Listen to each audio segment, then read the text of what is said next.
obviously studied this before you.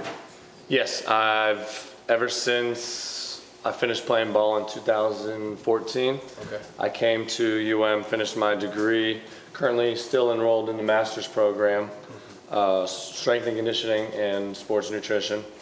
My undergrad is in exercise physiology, and I've been interning. I interned for a full year with baseball, strength and conditioning, and then since last May, early May, with football strength conditioning, and came on into the season, and they decided to hire me on. How much has it changed? I mean, this is great. I mean, it still changes every day. You hear stuff about nutrition since when you played and now. Yeah, it's changed a lot. A lot about this university has changed a lot. About the program, really all sports in general has changed a lot. But the biggest thing that's changed is, this nutrition program is something we didn't have prior. We would come off the field and we'd have Gatorades and we'd have muscle milk, but that was really about it. And a lot of guys that didn't want the muscle milk or the Gatorades, they wouldn't take it. So, they spend, 2 or 3 hours prior to practice was the last time they ate. Then they go spend 2 hours at practice, burn everything they had in them, completely waste, all their stores, and they come off the field and it may be another hour before they eat again. So they're going a long time without eating. For me, the biggest thing was getting something for them immediately after practice, after workouts even. So fruits, nuts, we make smoothies, we make shakes, pickles, pickle juice, really trying to get anything and everything back in them to be able to, replenish their glycogen, replenish all the fuel and the calories they burned. And I think it's made a big difference with recovery. Guys have, knock on wood, we've had less little nagging injuries, little hamstring injuries or little bugging injuries. That could be all stemmed from not being properly recovered. And having that in their system, getting something back in them, just helps that recovery process once they get done, workouts, practice, helps them refuel and get back in, to get ready for the next bout of exercise. You feel as young people, I mean, they won't get it until they actually see it working, and it's good that you guys are doing it now. Yeah, that's the biggest thing. And one thing when I came in, I really wanted to preach the education about it. It's something in America, really, we don't have, top-notch education on nutrition. You hear facts, you hear what is claimed to be facts, but it's mostly myths. You hear low sugar, low fat, this and that. But those tend to be sometimes worse off than others. So the education level is really low, especially for kids who are 6% body fat, 180 pounds, could eat McDonald's every single day of their life, never put on weight, and they go out and they're running all off, they're practicing, and they're unbelievable on the field. So it's tough to tell a guy, who may be a tad underweight or has never thought about what to eat, what to properly eat, or as far as nutrition goes, to really, educate them on eating the right things, the timing of eating right things, what to put in their body and stuff along those lines. So not to mention we have 114 guys on the roster. That's a lot of guys from a lot of different backgrounds to try to all bring into this new mindset of, hey, check out how, you do this proper nutrition, it's gonna carry over onto the field. And that's been, I think, the biggest help for me is really by illustrating and showing them how this will affect your performance, how eating this at this time will help you recover, lead to less, risk of injury, lead to greater muscle mass buildup or, protein synthesis, more growth of the muscle, repair, rebuilding of the muscle. So once they see the direct correlation from what they can do just eating, food on their plate or shakes or smoothies post-workout, and then onto the field, combined with what we're doing in the weight room with Coach Gus, they're really starting to buy in, and the guys are getting excited.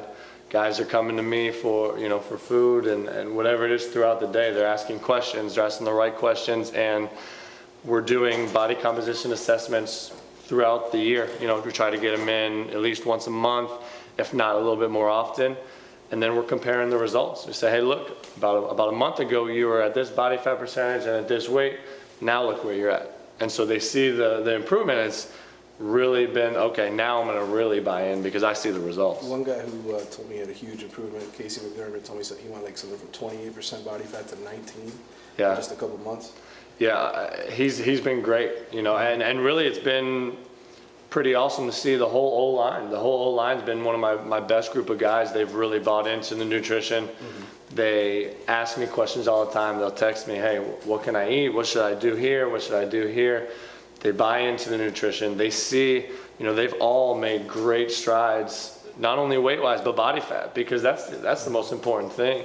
You know, you could be 300 pounds at 30% body fat, but you could be 310 pounds at 25% body fat. You add more muscle, more lean mass to you, you're going to be a different kind of animal out there on the field. So I can't give enough credit to the offensive line. They've really worked their butt off with me, with Gus, and they're going to see the performance pay off. One thing Casey was talking about too is just the difference in the quality of food. That you guys are getting maybe more organic type stuff. It's not necessarily like whatever the cafeteria serves. It's actually higher quality food.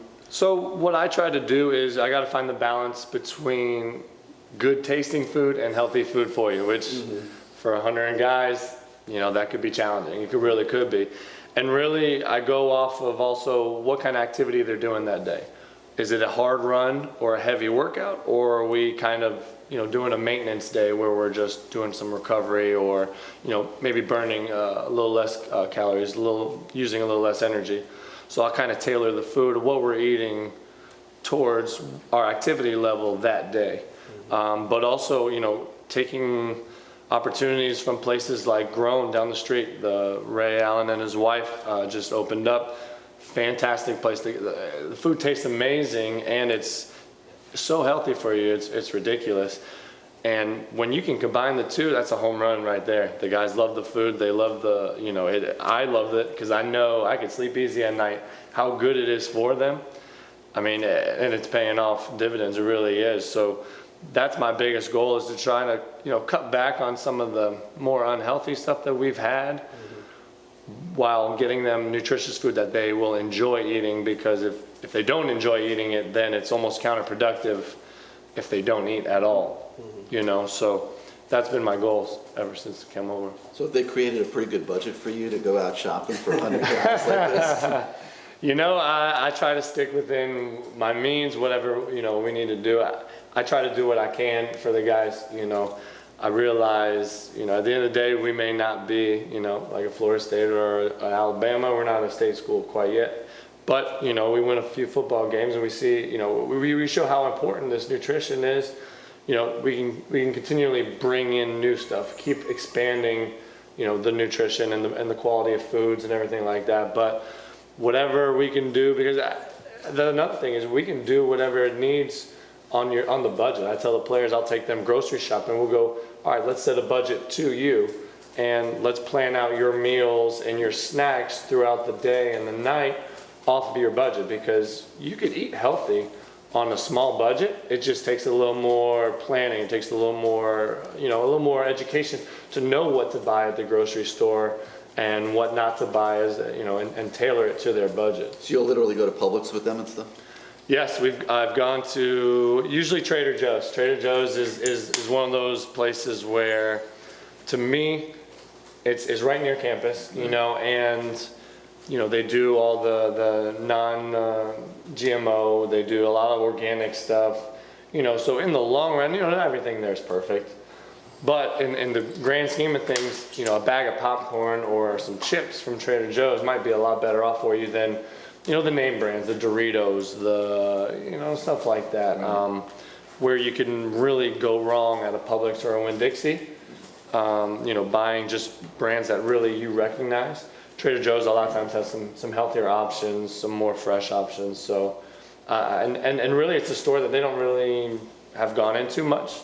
So they get a new experience. They really, you know, like Trader Joe's, and it's comparable to like a Whole Foods or something along those lines, but Whole Foods is just so expensive for a college kid on their budget. It's just not realistic. You said you've been here for a couple of years now. Most of these changes start with Coach Richt, or were they happening a little before that? This was Coach Richt. Yes, when he came in, you know, he realized how important this kind of stuff was, you know, to the guys. And I'm sure it's something he's done at Georgia in the past. And, you know, it's just something that's so important in athletics that if you don't get the proper nutrition or recovery, any type of food, snacks, whatever it may be, you can really go through a whole workout, burn a whole bunch of calories and sweat it off. But if you're not doing what you need to nutritionally to replenish and rebuild the muscles, all you did was burn calories and sweat. You're not rebuilding the muscle and growing the muscle and really optimizing everything you can be getting out of that workout without the proper nutrition. What's the reaction? I mean, what's the reaction from the general shopper when you roll into Trader Joe's with 10, 12 offensive linemen?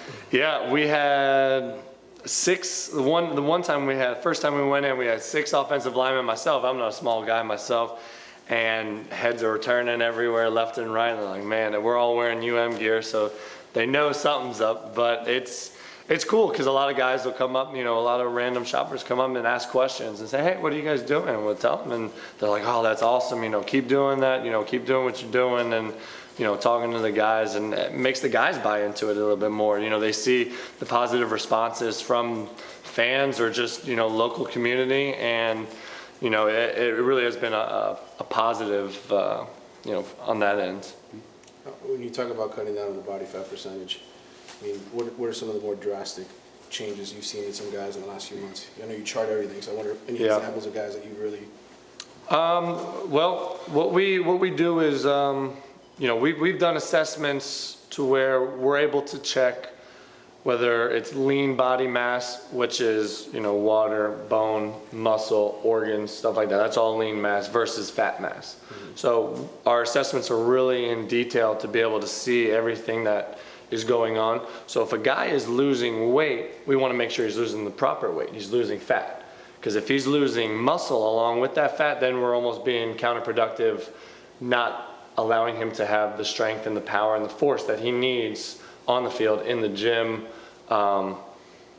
And so we're able to track that. Now, I've seen some guys within the last only 2 months even come down 5 to 6% body fat, which is really good in that short span of time.